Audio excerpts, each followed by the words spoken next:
Hello les photographes, nouveau produit que je vais vous tester aujourd'hui sur la chaîne, c'est pour ça que j'ai mon appareil photo ici Reflex. C'est un appareil qui va vous aider à faire de la photo macro.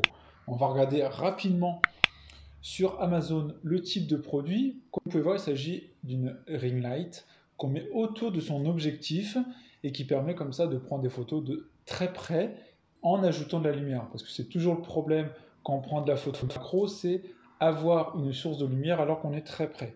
Donc là, on voit l'apport que ça doit amener. On a différentes teintes de lumière a priori qui permettent de donner des effets en plus aux photos qu'on va faire. Là, différents rendus aussi. Ici, le petit tableau de contrôle qui se met sur le grip là, de votre appareil réflexe ou de votre hybride, quel qu'il soit, qui permet donc de contrôler les différentes teintes et la luminosité. On peut bien évidemment déporter la partie ring light pour s'en servir en petite lumière d'appoint. Là, on voit la compatibilité des différents grips. Donc, normalement, c'est universel.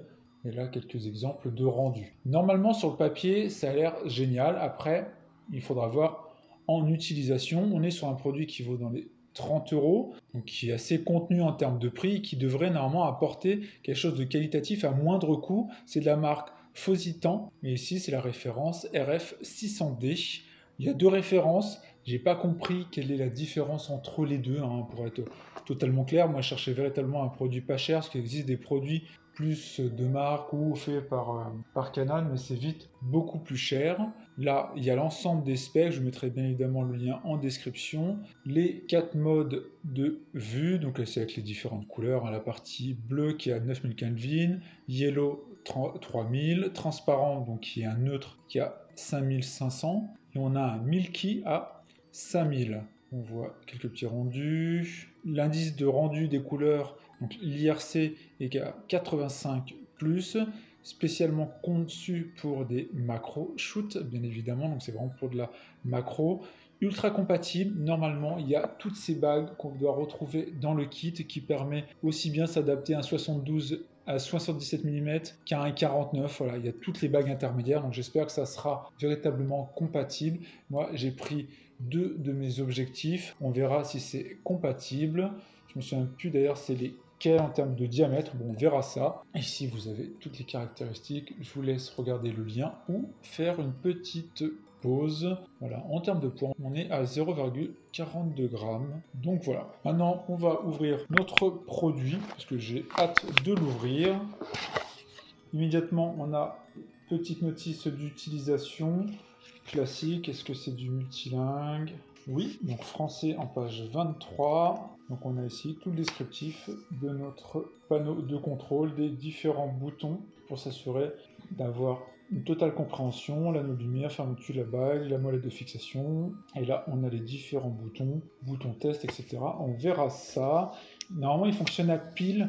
C'est des piles AAA, il me semble. On regardera ça juste après. On voit les différents modes d'utilisation. Donc voilà. On essaiera de se débrouiller sans. Ensuite, dans le contenu, on va se retrouver avec évidemment le petit élément de contrôle avec la partie ring light ici qu'on va ouvrir juste après. Et après, principalement, on a nos bagues. Toutes les bagues ici adaptateurs, ça c'est le pied pour le poser à plat. Mais ça signe comme ça la partie grip. Il y a souvent ça avec tout ce qui est flash aussi. Alors, classique. Nos différentes bagues. Là, les filtres de couleurs, les différents filtres de couleurs pour les LED. Et là encore une bague adaptateur. Et sur le carton, on peut regarder, il y avait juste la mention ici du fabricant Fosistan avec la partie manufacture, l'adresse, etc. et l'email du fabricant si vous voulez aller voir. Et c'est le Macro Ring Flash RF 600D. Maintenant, on va ouvrir notre petit flash ici. Qualité de fabrication, ça va, je trouve. Je m'attendais à plus cheap, pour être totalement sincère, vu le prix. Je ne m'indiquais pas que ça allait être de super qualité, mais je suis plutôt agréablement surpris. Là, à l'arrière, on a des mentions left, right. Après, sur le côté, on a close ou open, donc ouvrir, fermer. C'est là certainement pour... Et là, il y a un bouton qui doit être, je me dis, pour tourner. On a deux boutons de chaque côté. Peut-être qu'il faut utiliser les deux pour défaire cette partie-là. Ouais, c'est ça, qui se tourne. Et après, on a accès à toutes nos LED là. Et on devrait marquer Ring Flash. Ce qui fait que si je prends par exemple cette partie-là jaune, logique voudrait, ça a l'air d'être bon, là, voilà, on a ça, on a ces éléments-là, deux petits trous à l'extérieur, après un élément flexible là, et après on a notre appareil qui se met donc sur le grip donc, de votre réflexe, votre appareil, et ici on aura la partie panneau de contrôle, on-off, light, les différents modes, et la partie pilote, faire les tests, et là c'est pour accéder aux différents réglages. Et ensuite on a toutes nos bagues d'adaptation.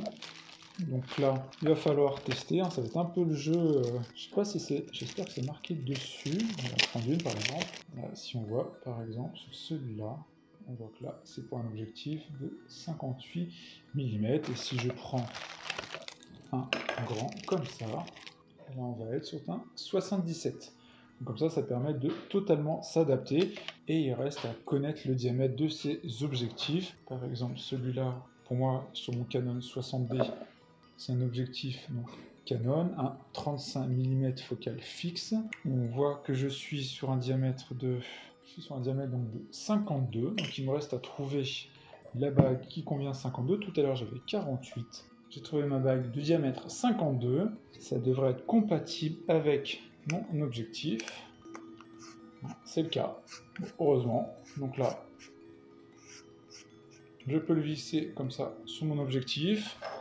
Après, ici, on va se retrouver à une sorte de grip, j'ai l'impression. On va voir comment il se met. Et là, il faut appuyer sur les boutons qu'on a vus tout à l'heure. On fait comme ça, donc on a bien left, right. Donc on met bien gauche et droite. On fait comme ça. Et voilà, la ring light est mise sur l'appareil.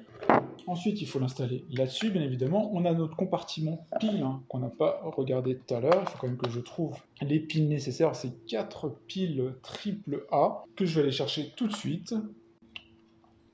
On le met sur notre... ici, on divise bien. Voilà, là on a toute notre installation en soi. Maintenant, reste à allumer ici. Donc on va allumer cette partie-là, donc notre écran. On voit que la petite écran ici, une petite protection que je vais laisser, parce qu'en outdoor c'est toujours mieux. Donc là, notre lumière n'est pas allumée pour l'instant. Donc si je mets light, on voit que ça s'allume. Et après, on a les différents modes. On a à choisir donc les modes, flash, light. Et là, on peut dire que ça peut servir juste pour le flash. Par exemple, je vais allumer mon appareil. Donc ça peut juste dire que ça va faire left, right ici. Donc on va faire un test par exemple. Là, vous avez pu voir, ça s'est servi en... Là, je vais faire... Là, j'ai fait light. Mais si je fais par exemple left là, la logique voudrait que uniquement les LED de gauche, on va voir, hein, je fais s'allume par exemple. On va faire un test. Voilà, on n'a eu que les LED de cette partie-là. Bon là, je suis mal placé, hein, mais c'est juste pour vous montrer. Et comme ça, on peut dire, par contre, si je mets ici que je veux toutes les LED, hop, je mets flash complet, et là, on va avoir toute la partie ring light qui va s'allumer. Voilà, donc c'est très pratique. Après, on se met light si on veut la lumière en continu, hein, ce qui est mieux pour la partie macro par exemple, et pilote, c'était pour la partie test. Et là, on peut augmenter la luminosité en travaillant ici sur un gain, ce qui fait que la lumière est plus ou moins forte, comme vous pouvez le voir. C'est très très simple d'utilisation en soi, mais ça apporte exactement ce qu'il faut, et après vous ajoutez les adaptateurs et ça fait des ambiances totalement différentes en fonction. Moi je conseille de mettre plutôt celui-là, hein, qui est un peu plus diffus. Celui-là est un peu violent et ça risque de se voir. Ce qu'on va faire, c'est que je vais tester des photos de quelques produits en macro. On va tester ensemble, on va regarder ensemble le rendu immédiat. Et après, je mettrai aussi les photos en incrustation, mais comme ça on va les voir rapidement. Et comme ça on va voir si vraiment ça apporte quelque chose en termes de rendu. Je pense que moi je vais mettre cet adaptateur là, qui pour moi est plus adapté parce qu'il est diffus et il est moins fort. Vous pouvez le voir ici par exemple au niveau du sable là. Le fait de faire ça, ça va être un peu plus diffus. Mais là, ça fait quelque chose d'un peu plus net. Donc en fait, il y a un peu de tout, il y a toutes les approches. Donc je change légèrement le cadre et on voit le rendu. Voilà, j'ai changé légèrement le cadre. Comme je vous disais, on va changer ici notre ring light pour mettre, je pense, celle-ci qui sera la mieux adaptée. Donc, on voit qu'il y a des petits picots qui sont là, qui permettent de faire un peu le détrompeur.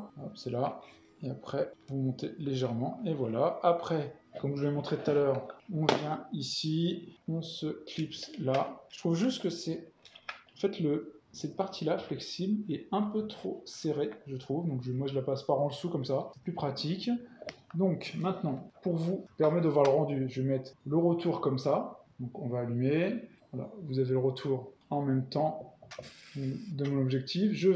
Là on voit par exemple j'ai pris différents éléments. Donc j'ai un sablier comme ça avec des petites billes dorées. J'ai un ganesh en bois. J'ai une petite pierre comme ça, cristaux. Et après, je pense que ça sera déjà pas mal en termes de type de rendu. Je pense que ça sera pas mal. On va allumer notre appareil. On va le mettre en mode light. Et comme ça, on va voir ici immédiatement donc le rendu, voilà, comme ça, plus proche donc, de la caméra. Et on va essayer comme ça de voir les types de rendus qu'on va pouvoir voir. Alors déjà, je suis plutôt surpris, agréablement surpris, parce que là, vous allez peut-être voir, mais il n'y a pas ici d'éléments un peu de vignettage sur les côtés, parce qu'il y avait des retours de ce type-là qui indiquaient que, en fonction de l'objectif, alors peut-être que ça le fait pour certains, on se retrouvait à voir la partie ring light. Donc là, a priori, c'est pas le cas avec mon objectif focal fixe là. Donc là, on va faire un petit test. Donc, je pense que je vais mettre en manuel, ça sera beaucoup plus simple. Si on voit un peu le rendu, je pense que ça suffira. D'ailleurs, je vous montre comme ça. Je pense que c'est pas mal. Là, on voit. Alors, c'est une focale fixe. Donc, avec une partie nettée comme ça. Donc là, on voit, c'est bien détaillé et après on part vite en flou. Et si j'avais pas de lumière, ça serait beaucoup plus compliqué en soi parce que je teste là, vous pouvez voir ici en termes de rendu à l'image. Voilà, on voit immédiatement que ça permet de souligner donc les détails. Mais après là, on n'est pas véritablement dans la macro. Je devrais d'ailleurs, je pense, mettre un objectif macro. C'est ce que je me dis. Je pense que ça serait un peu plus propice. Là, j'ai mon Tamron qui lui normalement n'est pas forcément dédié à la partie macro, mais peut-être qu'il s'en sortira un peu mieux. Je le change tout de suite. Lui, en bague, on va être sur du 72. On avait le 72 parce que on l'avait trouvé dès le début, il me semble, le 72, et puis on va voir ce que ça peut donner avec le 72. Donc là, j'ai changé mon objectif, on voit qu'il est beaucoup plus gros, c'est pas du tout donc le même. Je vais allumer mon appareil, je vais allumer ici, on va se mettre en light. On va se mettre en live view. Là, par contre, on voit effectivement que j'ai la partie vignettage, donc ça impliquera de faire un crop, donc c'est certainement lié, ouais. On voit que j'ai un léger vignettage, là par contre c'est dommage, c'est véritablement dommage, c'est en fonction du type d'optique, donc là il faudra voir avec une optique vraiment de macro, ce que ça apporte. Là, je vais essayer de faire une photo macro, pareil, j'essaie de vous l'incliner pour que vous puissiez bien voir de votre côté. On voit bien les petits grains là, on voit qu'il y a... On va vous dire, tous nos petits grains, c'est plutôt bien. Maintenant, on va essayer comme ça avec cette pierre où la lumière en soi passe à travers. Donc je me dis que ça peut être assez sympa en termes de rendu. On va faire comme ça. Donc là, on a notre petite pierre comme ça, qu'on peut zoomer et qui, alors, je ne sais pas si vous le voyez bien, mais qui est plutôt sympa en termes de rendu. Donc voilà pour cette petite ring light, pour moi qui est vraiment très sympa pour la photo macro, pour faire différents rendus. On voit que ça rend véritablement bien, moi je trouve. J'aime beaucoup comme ça donc les rendus. Plutôt sympa, bien évidemment là je ne faisais pas des photos haute qualité, mais c'est pour vous montrer les possibilités de cette partie ring light qui permet véritablement d'amener de la lumière, d'avoir différents modes, ce qui permet, on peut aussi régler l'intensité, on a quand même la mainmise pour régler les éléments. Après avoir la partie batterie, parce que là j'ai un petit doute quand même, il marque qu'il y a un petit point alors que je ne l'ai quasi pas utilisé, ça fait un quart d'heure, 20 minutes que je l'utilise. Donc voilà, ça fonctionne plutôt bien, moi je trouve ça plutôt sympa, ça s'adapte bien, on a vraiment toutes les bagues qui s'adaptent, c'est vraiment nickel. En tout cas, j'espère que cette vidéo de photographie vous a plu. Ça faisait longtemps que je vous en avais pas fait. J'espère que ça vous a plu. Ça permet de découvrir ce produit qui est vraiment très intéressant pour les photographes qui aiment la photo macro, de détail en général. Si c'est le cas, n'hésitez pas à mettre un like, à partager la vidéo. Puis on se retrouve pour plein d'autres vidéos. Ciao les photographes!